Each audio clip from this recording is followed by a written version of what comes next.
In Vietnam, tourism is a growth industry. In 2008, well over 4 million international visitors enjoyed the wonders of this country. However, many small and medium businesses in Vietnam do not have internet access or the infrastructure to meet the needs of the international travelers and thereby increase their business. The solution to this problem is an integrated IT solution that targets 10,000 hotels, restaurants, iCafes, and travel agencies.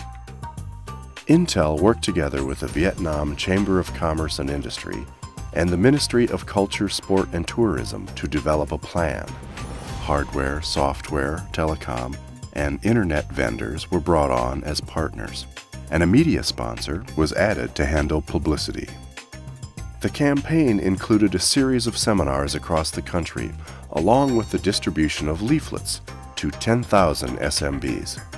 A purchase program for small and medium businesses included free training, consulting on e-marketing, bundle packages of 5 PCs or 5 notebooks, and after-sales support.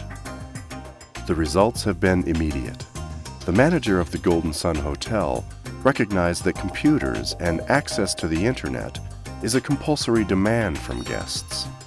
Nếu như không có sự hỗ trợ của công nghệ thông tin thì tôi không nghĩ rằng tôi có thể kinh doanh được thành công đến như ngày hôm nay. The same is true for Biz Cafe, a small coffee bar that also participated in this project. Customers now are able to use the internet, and waiters and waitresses use PDAs to take orders. Về cái hiệu quả kinh doanh thì nó có thể tăng được đến khoảng 30 đến 40%. These are just a couple of the success stories generated by this project. And with 10,000 small and medium businesses in this country alone, Intel is creating more success stories every day.